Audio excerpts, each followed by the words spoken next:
ஆப்பிரிக்க தேசத்திலே ஆதிவாசிகளின் சமுதாயத்திலே ஒரு குறிப்பிட்ட சம்பிரதாயம் இருக்கிறது.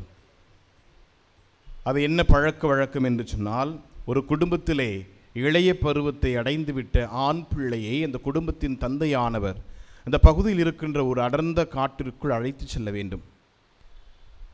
அந்த காட்டிற்குள் ஒரு குறிப்பிட்ட இடம் இருக்கிறது. அந்த இடத்தை அடைந்தவுடனே தந்தையானவர் தன்னுடைய மகனுடைய கண்களை துணியால் வைத்து கட்டிவிட்டு அந்த காட்டிற்குள்ளேயே இரவு முழுவதும் தன்னுடைய மகனை விட்டுவிட்டு வீட்டிற்கு வந்துவிட வேண்டும். அடுத்த நாள் காலை மீண்டுமாக அதே காட்டிற்குள் சென்று தன்னுடைய மகனை அழைத்து வந்து தன்னுடைய சமுதாயத்திற்கு அவர் அறிமுகப்படுத்துவார். என் மகன் இளைய பருவத்தை அடைந்து விட்டான், பெண் கொடுப்பவர்கள் என் மகனுக்கு பெண் கொடுக்கலாம் என்று சொல்லி மார்பு தட்டி கொண்டு தன்னுடைய சமுதாயத்திற்கு அறிக்கையிட வேண்டும் குடும்பத்தின் தந்தையானவர். இது அந்த சமுதாயத்திலே, அந்த ஆதிவாசிகளுடைய சமுதாயத்திலே நடைபெறுகின்ற ஒரு சம்பிரதாயம். இந்த பழக்க வழக்கத்தை நிறைவேற்றுவதற்காக அந்த குடும்பத்தில் இருக்கின்ற தந்தையானவர் தன்னுடைய மகனை அழைத்து கொண்டு, இளைய பருவத்தை அடைந்துவிட்ட தன்னுடைய மகனை அழைத்து கொண்டு செல்கின்ற பொழுது அந்த மகனுக்கு தெரியும் என்ன நடக்கும் என்று சொல்லி. ஆகவே செல்கின்ற வழிகளெல்லாம் தந்தையை பார்த்து கெஞ்சி கொண்டே செல்கின்றான், அழுது கொண்டு செல்கின்றான். அப்பா, என்னை மட்டும் தனியாக காட்டில் விட்டுவிட்டு வரப்போகின்றீர்களே, எனக்கு பயமாக இருக்கிறது. காட்டில் விலங்குகள் எல்லாம் இருக்கும், என்னை தாக்கி விடுமே, ஒருவேளை நான் இறந்து போய்விட்டால் என்ன செய்வீர்கள் என்று சொல்லி அவன் அழுது புலம்பிக் கொண்டு வருகின்றான். அப்பொழுது தந்தை மகனை பார்த்து சொல்கின்றார், மகனே, நீ விரும்புகிறாயோ இல்லையோ, உன்னுடைய வாழ்க்கையில் இது ஒரு பரீட்சை, ஒரு தேர்வு. இந்த தேர்வை நீ எதிர்கொண்டுதான் ஆக வேண்டும். இந்த தேர்வில் நீ வெற்றி பெற்றாக வேண்டும். இந்த தேர்வில் நீ வெற்றி பெற்றால்தான் மகன் உன்னை குறித்து தந்தையாகிய நான் பெருமைப்படுவேன், நம்முடைய சமுதாயத்திற்கு நான் பகிரங்கமாக அறிக்கையிட முடியும். என் மகன் இளைய பருவத்தை அடைந்து விட்டான், இரவு முழுவதும் காட்டிற்குள் இருந்து விட்டான் என்று சொல்லி நம்முடைய சமுதாயத்திற்கு நான் அறிக்கையிட முடியும். ஆகவே நீ விரும்புகிறாயோ இல்லையோ, இந்த தேர்வை, உன்னுடைய வாழ்க்கையில் நடக்கின்ற இந்த தேர்வை நீ சந்தித்து ஆக வேண்டும் என்று சொல்லி தந்தை மகனுக்கு அறிவுரை சொல்லிக்கொண்டே அழைத்து செல்கின்றார். அந்த இடம் வருகிறது. மகனுடைய கண்களை தந்தை கட்டுகிறார். அப்பா, என்னை விட்டு சென்று விடாதீர்கள், எனக்கு பயமாக இருக்கிறது, விலங்குகள் வரும், என்னை தாக்கிவிடும், நான் என்ன செய்வேன், எப்படி போராடுவேன் என்று சொல்லி அழுது புலம்பி அங்கலாய்க்கிறான். அழுது சோர்ந்து போய் அப்படியே உறங்கி போய் விடுகின்றான். காலையில் சூரிய கதிர்கள் அங்கு இருக்கின்ற மரக்கிளைகளுக்குள் புகுந்து அவனுடைய முகத்தில் படுகிறது. அவன் திடுக்கிட்டு எழுகின்றான். கண்கட்டுகளை அவிழ்த்து விட்டு பார்க்கிறான். எதிரிலே தந்தை நிற்பதை பார்க்கின்றான். அப்பாவை பார்த்து ஓடி அரவணைத்து கட்டி பிடித்து, அப்பா, எப்பொழுது வந்தீர்கள் என்று சொல்லி மகன் தந்தையை பார்த்து கேட்கின்றான்.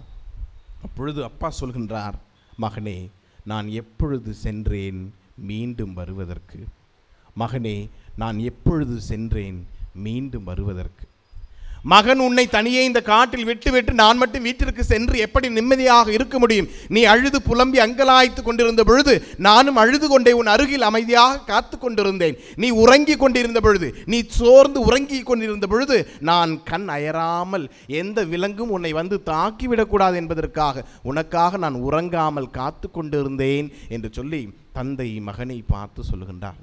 கிறிஸ்து இயேசுவில் பிரியமான அன்பு நிறை இறை மக்களே, கோடி அற்புதர் அந்தோணியாரின் அன்பு பக்தர்களே, பல்வேறு கருத்துகளுக்காக ஜெபித்து கொண்டு ஆண்டவருடைய திருசன்னிதானத்தை நோக்கி வந்திருக்கிறோம். அந்தோணியாருடைய பிள்ளைகளாக அவருடைய பரிந்து பேசுகிற ஜெபத்தை நோக்கி வந்திருக்கிறோம். ஒவ்வொரு செவ்வாய்க்கிழமையும் கூட அலைகடலான மக்கள் நாம் பல்வேறு இடங்களிலிருந்து பல சிரமங்களை மேற்கொண்டு வந்திருந்தாலும் கூட இந்த 13 செவ்வாய்க்கிழமைகளில் அந்தோணியாருடைய திருவிழாவை முன்னிட்டு நாம் ஏறெடுக்கின்ற இந்த 13 செவ்வாய்க்கிழமைகளில் ஏதாவது ஒரு சில கருத்துகளுக்காக ஜெபித்து கொண்டு விரதம் இருந்து கூட நாம் வந்து திருப்பலியில் பங்கெடுத்து அந்தோணியார் வழியாக ஜெபிக்க வந்திருக்கிறோம். 11வது நாள் இந்த செவ்வாய்க்கிழமையினுடைய இந்த நவநாளை நாம் சிறப்பிக்கின்ற இந்த நாளிலே இன்னுமாக நாம் ஆழ்ந்து சிந்திக்க அழைக்கப்படுகின்றோம். அந்தோணியார் எவ்வாறு நற்கருணை ஆண்டவரை தன்னுடைய வாழ்க்கையின் மையமாக கொண்டிருந்தார், இந்த நற்கருணை ஆண்டவரை எவ்வாறு அவர் சிக்கன பிடித்து கொண்டு அந்த ஆண்டவர் மீது அதிக நம்பிக்கை வைத்து இருந்தாரோ, அதே போன்று நாமும் நம்பிக்கை வைத்தவர்களாக அந்தோணியாருடைய திருத்தலத்தை நோக்கி வருகின்ற பொழுது, ஆண்டவருடைய சன்னிதானத்தை நோக்கி வருகின்ற பொழுது நிச்சயமாக அவர் நம்முடைய துன்ப துயர நேரங்களில் நம்மை அரவணைக்கின்ற கடவுளாக, நம்முடைய கண்ணீரை துடைக்கின்றவராக, நம்மை விட்டு பிரியாமல் இருக்கின்ற கடவுளாக நம்மோடு இருக்கின்றார் என்பதை இந்த நாளிலே நாம் உணர்ந்து கொள்ள, அதை நம்புவதற்காக இந்த நாளிலே சிறப்பான விதத்திலே அழைக்கப்படுகின்றோம். இதோ உலக முடிவு வரை என்னாலும் நான் உங்களோடு இருக்கிறேன் என்று மத்தேயு நற்செய்தி 28வது அதிகாரம் 20வது வசனத்திலே ஆண்டவர் நமக்கு திருவுளம் பட்டிருக்கிறார். வாக்கு கொடுத்த கடவுள் வாக்கு மாறாதவர். நம்ம துன்ப துயர நேரங்களில், போராட்டங்களை சந்திக்கின்ற நேரங்களில் இந்த ஆண்டவர் தான் எனக்கு எல்லாமுமாக இருக்கின்றார் என்று சொல்லி நற்கருணை ஆண்டவரை நாம் சிக்கன பிடித்துக் கொள்கின்ற பொழுது அந்த ஆண்டவர் நம்மோடு இருந்து நம்மை வழிநடத்துகின்ற கடவுளாக, நாம் உறங்குகின்ற பொழுது கண் அயராமல் இருந்து நம்மை காக்கின்ற கடவுளாக இருக்கின்றார் என்று சொல்லி நாம் பார்க்கிறோம். திருப்பாடல் 121 வசனத்திலே திருப்பாடல் ஆசிரியர் ஜெபிக்கின்றார். மலைகளை நோக்கி என் கண்களை உயர்த்துகிறேன், எங்கிருந்து எனக்கு உதவி வரும்? விண்ணையும் மண்ணையும் படைத்த ஆண்டவரிடம் இருந்தே எனக்கு உதவி வரும் என்று சொல்கின்றார். மலைகளில் உரைகின்ற ஆண்டவரை நோக்கி நாம் கண்களை எழுப்புகின்ற பொழுதெல்லாம், ஆண்டவர் இருக்கின்ற உறைவிடத்தை நோக்கி நம்முடைய இதயத்தை எழுப்புகின்ற பொழுதெல்லாம் ஆண்டவர் நம் அருகாமையில் இருந்து நம்மை காக்கின்ற கடவுளாக, வழி நடத்துகின்றவராக, அரவணைக்கின்ற தெய்வமாக இருக்கிறார் என்று சொல்லி பார்க்கிறோம். அதே திருப்பாடல் 121 வசனத்திலே நாம் வெளியே செல்கின்ற பொழுதும் உள்ளே வருகின்ற பொழுதும் இப்பொழுதும் எப்பொழுதும் ஆண்டவர் நம்மோடு இருக்கின்றார், நம்மை காக்கின்றவராக. உறங்காமல் நாம் உறங்குகின்ற பொழுது அவர் உறங்காமல் இருந்து நம்மை காக்கின்ற கடவுளாக, அரவணைக்கின்ற அன்பு தெய்வமாக இருக்கின்றார் என்பது திருப்பாடல் ஆசிரியரிடமிருந்து நாம் கற்றுக்கொள்கின்ற பாடமாக இருக்கிறது. அன்புக்குரியவர்களே, இந்த கடவுள் நம் ஆண்டவர் இயேசு கிறிஸ்து எப்படிப்பட்டவராக இருக்கிறார் என்று சொன்னால், நம்மை தேடி வருகின்றவராக, நம்முடைய சுகதுக்கங்களில் பங்கெடுக்கின்றவராக, நாம் இருக்கின்ற இடத்தில் இருந்து நம்மை அரவணைக்கின்ற தெய்வமாக இருக்கின்றார் என்று சொல்லி நாம் பார்க்கிறோம். சிக்காகோவிலே ஒரு மாநாடு நடைபெறுகிறது. இந்த மாநாட்டிற்காக விவேகானந்தர் அவர்கள் சிறப்பான விதத்திலே அழைக்கப்பட்டிருக்கிறார்கள். சிறப்பு விருந்தினராக அழைக்க பெற்றிருந்த அவரிடம் பேட்டி எடுப்பதற்காக பேட்டியாளர்கள் காத்து கொண்டிருக்கிறார்கள்.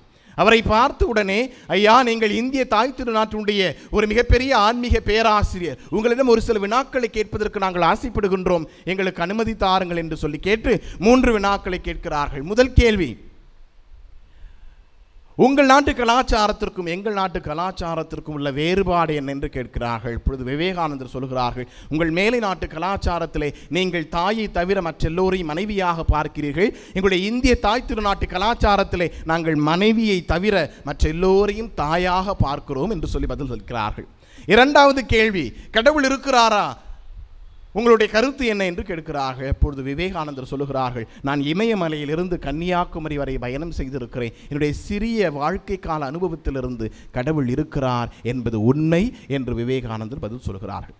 ஐயா, 3வது கேள்விக்கு மட்டும் தயவு செய்து பதில் சொல்லுங்கள் என்று அவர்கள் 3வது கேள்வியை தொடுக்கிறார்கள். என்ன அந்த 3வது கேள்வி? கடவுள் இருக்கிறார் என்பது உண்மை என்று சொன்னால் உங்களுடைய கடவுளுக்கும் எங்களுடைய கடவுளுக்கும் உள்ள வேறுபாடு என்ன? இந்திய நாட்டு கடவுளுக்கும் மேலை நாட்டு கடவுள் என்று சொல்லி எங்களுடைய தெய்வத்தை நீங்கள் சொல்கிறீர்களே, இந்த தெய்வத்திற்கும் உள்ள வேறுபாடு என்ன? உங்களுடைய அனுபவம் என்ன என்று கேட்கிறார்கள்.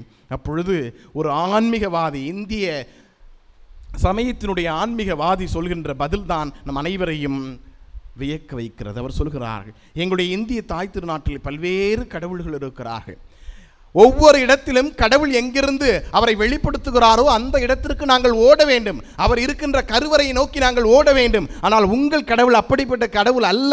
மாறாக உங்கள் கடவுள் உங்களை தேடி வருகின்ற கடவுளாக இருக்கின்றார். நீங்கள் இருக்கின்ற இடத்திற்கு உங்களை தேடி வருகின்ற கடவுளாக இருக்கிறார். எங்களுடைய கடவுள் எங்கிருக்கிறாரோ அவரை தேடி நாங்கள் ஓட வேண்டும். அவர் இருக்கின்ற கருவறையை நோக்கி நாங்கள் ஓட வேண்டும். அந்த கருவறைக்குள் கூட நாங்கள் பார்க்க முடியாத கடவுளை, ஆனால் உங்கள் கடவுள் நீங்கள் இருக்கின்ற இடத்தை தேடி வருகின்றவராக, நீங்கள் இருக்கின்ற கடவுள் இருக்கின்ற இடத்திலே உங்களை சந்திக்கின்ற கடவுளாக, உங்களுடைய சுகதுக்கங்களில் பங்கெடுக்கின்ற கடவுளாக இருக்கின்றார் என்று சொல்லி விவேகானந்தர் அவர்கள் பதில் சொல்கின்றார்கள்.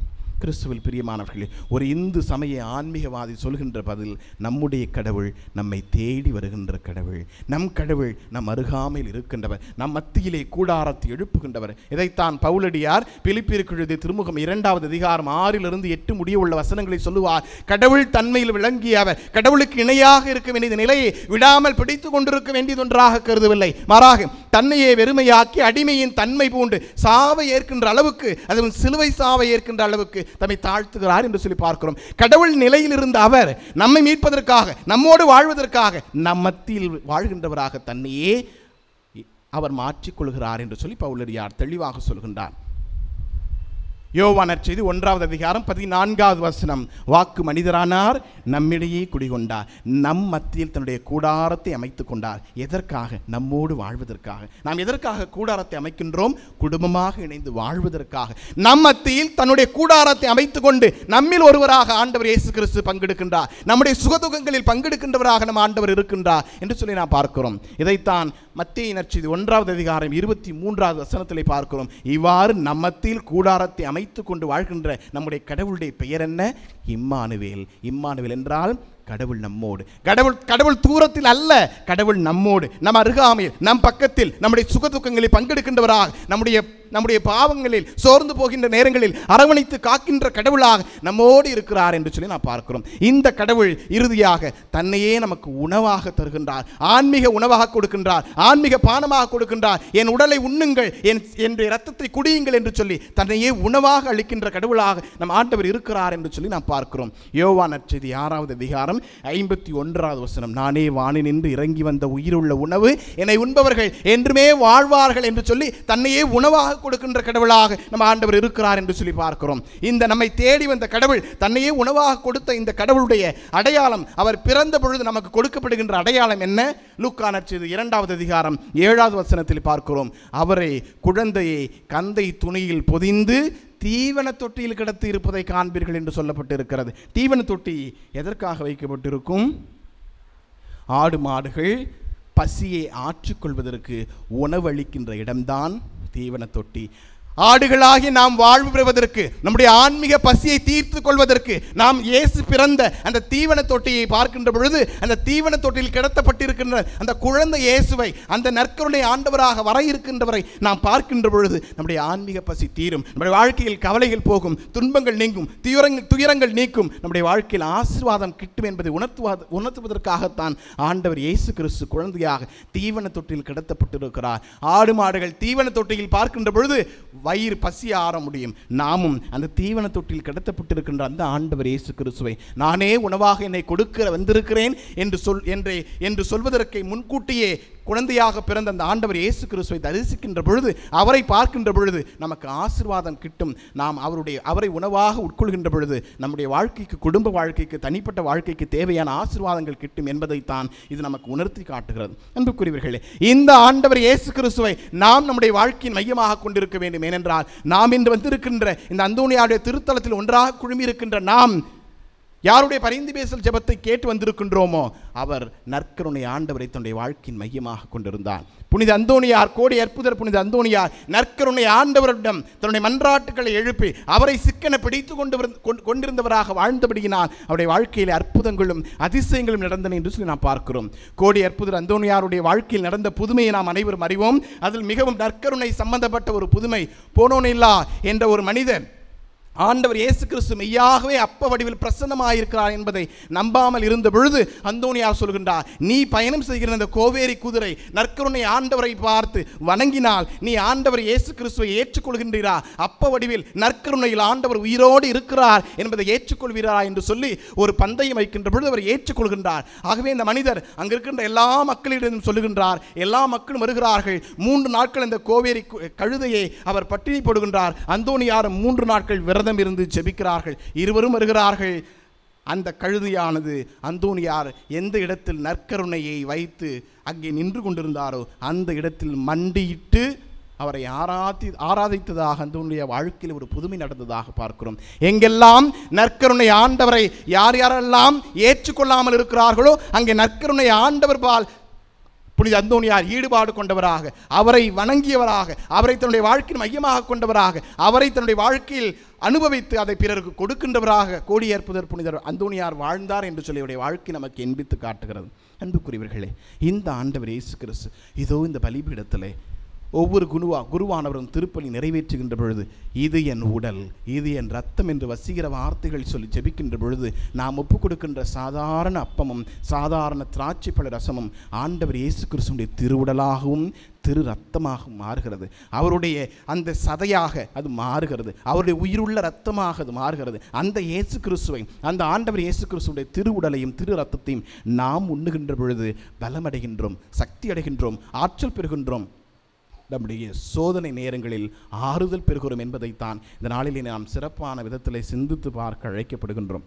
அன்புக்குரியவர்களே, பல நேரங்களிலே பல்வேறு விதமான கவலைகளினால் சோர்ந்து போகின்ற பொழுது ஆண்டவருடைய வார்த்தை, ஆண்டவருடைய பிரசன்னம் நமக்கு உதவி செய்கிறது. இந்த நற்செய்தியிலே, மத்தேயு நற்செய்தி 11வது அதிகாரம் 28வது வசனம், சோர்ந்து போயிருக்கிறீர்களா, சுமைகளால் சுமந்து சோர்ந்து போயிருப்பவர்களே, என்னிடம் வாருங்கள், நான் உங்களுக்கு இளைப்பாறுதலை தருகிறேன், ஆறுதலையும் ஆசீர்வாதத்தையும் தருகிறேன் என்று சொல்லி ஆண்டவர் ஆறுதலின் தெய்வமாக, இந்த நற்கருணை ஆண்டவர் நம்மை வழி நடத்துகின்றவராக, நமக்கு ஆசீர்வாதத்தை கொடுக்கின்ற கடவுளாக இருக்கிறார் என்று சொல்லி ஆண்டவர் திருவுள்ளம் பற்றி இருக்கிறார்.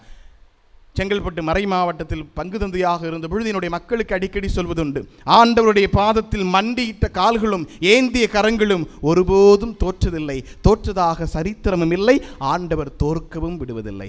ஆண்டவர் பாதத்தில் மண்டியிட்ட கால்களும் ஏந்திய கரங்களும் ஒருபோதும் தோற்றதில்லை, ஆண்டவர் தோற்க விடமாட்டார். ஏனென்றால் அவருடைய பிள்ளைகளை ஆண்டவர் அரவணைத்து காக்கின்றார். நாம் நற்கருணை ஆண்டவர் பாதத்தில் மண்டியிடுகின்ற பொழுது, அவர் பாதத்தில் கரம் ஏந்துகின்ற பொழுது அள்ளி கொடுக்கின்ற ஆண்டவர் ஆசீர்வாதத்தை நமக்கு அள்ளி கொடுக்கின்றவராக, நம்முடைய கண்ணீரை துடைப்பவராக, ஆறுதலை கொடுக்கின்ற ஆண்டவராக இருக்கின்றார். ஆகவே தான் பழைய ஏற்பாட்டிலே விடுதலை பயணம் நூல் 3வது அதிகாரம் 14வது வசனத்திலே ஆண்டவர் தன்னுடைய பெயரை இருக்கின்றவர் நாமே என்று சொல்லி தன்னை இருக்கின்றவராக வெளிப்படுத்துகின்றார். அவருடைய பிரசன்னம் என்றும் நாம் அவரை சந்திக்கின்ற பொழுது நம்மோடு இருக்கிறது, நம்மோடு வழிநடத்துகின்ற பிரசன்னமாக ஆண்டவர் இயேசு கிறிஸ்துவின் நற்கருணை பிரசன்னம் அமைகிறது என்பதைத்தான் இது நமக்கு சுட்டி காட்டுகின்றது. இந்த ஆண்டவர் இயேசு கிறிஸ்து நம்முடைய கண்ணீரையும் வேதனை சோதனைகளையும் அறிந்தவராக இருக்கின்றார். ஆகவே தான் விடுதலை பயணம் 3வது அதிகாரம் 7வது வசனத்திலே ஆண்டவர் மோயிசனை பார்த்து சொல்கின்றார், எகிப்தில் என் மக்கள் படுகின்ற வேதனையை நான் காண்கிறேன், அவருடைய அழுகுரல் என் காதுக்கு எட்டுகிறது என்று சொல்கிறார். ஆக நம்முடைய கண்ணீர் வேதனை சோதனைகள் ஆண்டவருக்கு தெரியும், நற்கருணை ஆண்டவருக்கு தெரியும், இந்த பலிபீடத்தில் வர இருக்கின்ற ஆண்டவருக்கு தெரியும், திவ்ய நற்கருணை இருக்கின்ற ஆண்டவருக்கு தெரியும், அந்த ஆண்டவரை சிக்கன பிடித்து கொண்டிருக்கின்ற அந்தோனியாருக்கு தெரியும். நம்பிக்கையோடு வந்திருக்கிறோம். நம்முடைய மன்றாட்டுக்கள், கண்ணீர், கவலைகள், பிரச்சனைகள், வேதனை சோதனைகள் அனைத்தையும் இந்த திருப்பலியிலே பலிபீடத்திலே அப்பரச காணிக்கைகளோடு ஒப்பு கொடுத்து பலிபீடத்தில் இறங்கி வர இருக்கின்ற அந்த ஆண்டவரிடம், இந்த நற்கருணை ஆண்டவரிடம் ஒப்படைத்து ஜெபிப்போம். நம்முடைய வாழ்க்கையில், நம்முடைய குடும்ப வாழ்க்கையில், தனிப்பட்ட வாழ்க்கையில், இந்த நவநாள் திருப்பலியை பங்கெடுத்து ஜெபிக்கின்ற நம்முடைய வாழ்க்கையில் எண்ணற்ற பிரச்சனைகள், எண்ணற்ற ஏக்கங்கள், மன்றாட்டுக்கள் அனைத்தையும் நம்பிக்கையோடு ஒப்பு கொடுப்போம். இந்த முதல் வாசகத்திலே மீட்படைவதற்கு நாங்கள் என்ன செய்ய வேண்டும் என்று சொல்லி சிறை காவலர் கேட்கின்ற பொழுது பவுலடியாரும் சீலாவும் சொல்லுகின்றார்கள், ஆண்டவர் மீது நம்பிக்கை கோல், மீட்பு உண்டு. ஆண்டவரை நம்பி வந்திருக்கிறோம், நற்கருணை ஆண்டவரை நம்பி வந்திருக்கிறோம், இந்த பலிபீடத்தில் இறங்கி வர இருக்கின்ற ஆண்டவரை நம்பி வந்திருக்கிறோம். நம்முடைய தேவைகளை, மன்றாட்டுக்களை அவர் பாதத்தில் ஒப்பு கொடுப்போம். கைவிடாத ஆண்டவர், நம்மோடு உடன் பயணிக்கின்ற ஆண்டவர், உறங்காமல் நம்மை காக்கின்ற கடவுள், அரவணைத்து நம்மை தேற்றுகின்ற கடவுள், நம்முடைய கண்ணீரை எல்லாம் அறிந்த கடவுள், நம்முடைய அழுகுரலுக்கு செவிமடுக்கின்ற கடவுள், நற்கருணை ஆண்டவராக இருந்து நம்மை வழிநடத்துகின்ற கடவுள், தொடர்ந்து நம்மை ஆசீர்வதிப்பார். கோடி அற்புதர் புனித அந்தோனியாருடைய பரிந்து பேசுவதாக நம்முடைய மன்றாட்டுகளுக்கு செவிமடுப்பார் என்ற அசைக்க முடியாத நம்பிக்கையில் தொடர்ந்து இப்பலியில் பங்கெடுப்போம்.